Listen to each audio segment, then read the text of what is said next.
continue aujourd'hui notre méditation sur le Notre Père, la prière que Jésus a enseignée à ses disciples. Nous avons vu la dernière fois dans la précédente vidéo, en gros, en résumé bien sûr, ce que pouvait signifier l'importance des mots Notre Père qui es aux cieux, et la première demande, que ton nom soit sanctifié. Et là vient la seconde demande, que ton règne vienne. En grec, la langue dans laquelle le Nouveau Testament nous est parvenu, Elthato et Basileia. Sous Basileia, c'est le mot pour règne ou royaume. Royaume. Ce qui tout de suite nous interpelle pour nous demander, mais s'il y a un royaume, c'est qu'il y a un roi. Mais qui est le roi de ce royaume? De quel type de règne s'agit-il? Et c'est tout l'objet et le défi de la compréhension de cette demande, de se poser la question de savoir qui est le roi de ce royaume, à qui revient l'honneur et la gloire de ce roi, de ce royaume. La première chose, ou la deuxième chose plutôt qu'on peut se demander, c'est mais où le voit-on ce royaume? Est-ce qu'il est arrivé? Est-ce qu'il est là? Ou est-ce qu'il faut le chercher? Il y a une parole de Jésus dans l'Évangile selon Luc que j'aimerais vous lire parce qu'elle éclaire le propos et elle apporte une réponse à cette question. Au chapitre 17 de l'Évangile selon Luc, les pharisiens viennent trouver Jésus et ils lui demandent quand viendrait le royaume de Dieu. Et l'Évangile nous dit, il répondit, le royaume de Dieu ne vient pas de telle sorte qu'on puisse l'observer. On ne dira pas, voyez, il est ici ou il est là, car voyez, le royaume de Dieu est au-dedans de vous. Donc, nous voyons déjà ici comment la première demande du Notre Père, que ton nom soit sanctifié, et l'attitude de respect filial vis-à-vis du Père Céleste, est liée à cette question de la présence du royaume. Le royaume est venu, il est présent, après la venue du Christ, dans ceux qui s'adressent à Dieu comme Père et reconnaissent sa royauté. Parce que c'est à l'intérieur de notre cœur, de notre personne, au plus profond de notre être, que vient cette confession, cette reconnaissance de la royauté de Dieu, et c'est là qu'on trouve le royaume. Ce qui ne signifie pas que cela reste quelque chose de tellement intériorisé qu'on ne puisse rien voir, qu'on ne puisse pas en voir les fruits, puisque très souvent Jésus parle des fruits du royaume, ou des fruits que portent ceux qui sont en Dieu, et ceux qui sont greffés en lui, le Fils de Dieu. Je suis le cep, vous êtes les sarments, dit-il à ses disciples. C'est-à-dire que vous vivez de la vie que je vous transmets, que je vous apporte. Et c'est cette vie-là qui témoigne du règne de Dieu, du règne de Dieu en son Fils Jésus-Christ. Est-ce que c'est un royaume qui est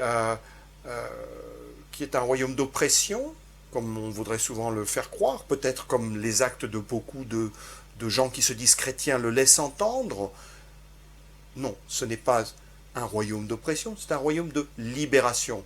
Parce que c'est une libération intérieure d'abord, c'est la libération du poids, du fardeau, de la rupture avec Dieu, du péché, ce qu'on appelle le péché, qui est un terme qui recouvre énormément de choses, de réalité, mais avant tout une réalité d'aliénation, de rupture avec Dieu. Et donc, c'est cette libération-là qui caractérise l'enfant né de nouveau, l'enfant de Dieu qui reconnaît, qui confesse ce roi et ce royaume. Alors, encore une fois, les fruits doivent être évidents. S'ils ne sont pas là, peut-on parler de la présence du royaume? En tout cas, pas dans la vie de ceux qui n'en manifestent aucun signe. C'est évident.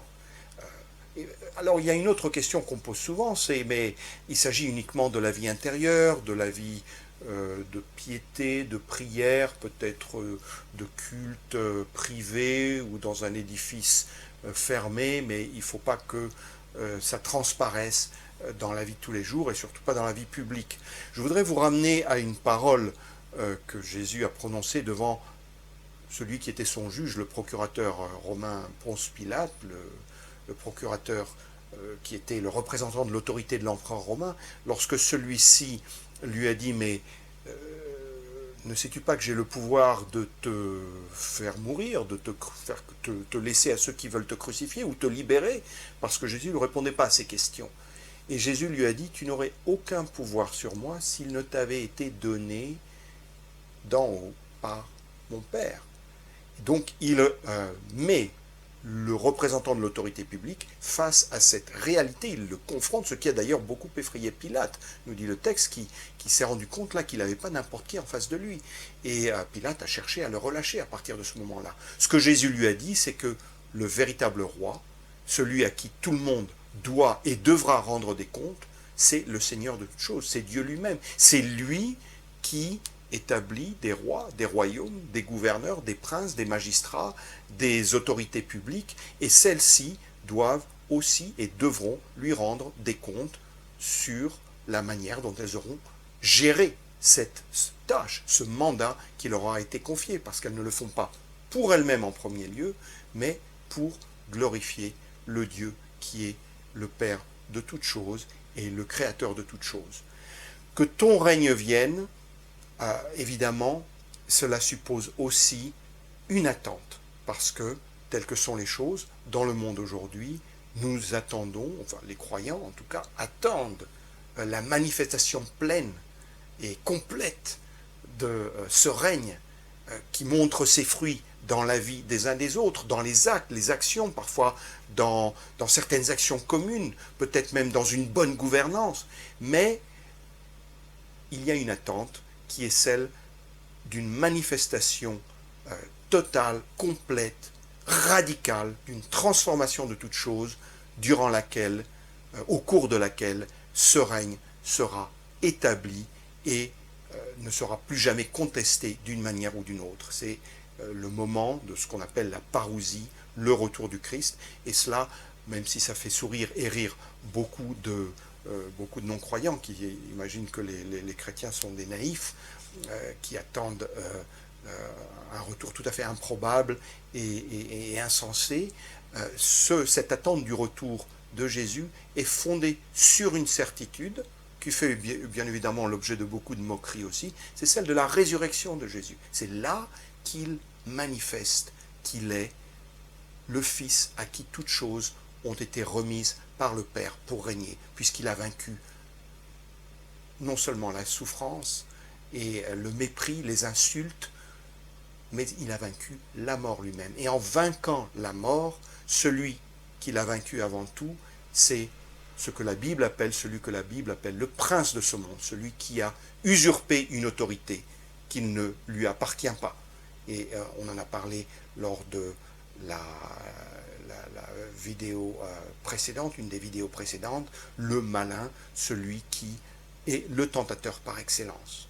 Donc, que ton règne vienne, c'est une demande qui est à la fois une attente, mais en même temps, c'est un appel à Dieu à nous transformer afin que nous nous laissions gouverner par son esprit et par sa parole. Et on verra la prochaine fois avec la prochaine demande, la demande suivante du Notre Père, que les deux sont liés, car il n'y a pas de règne ou de royaume de Dieu sans que sa volonté soit faite sur la terre comme au ciel.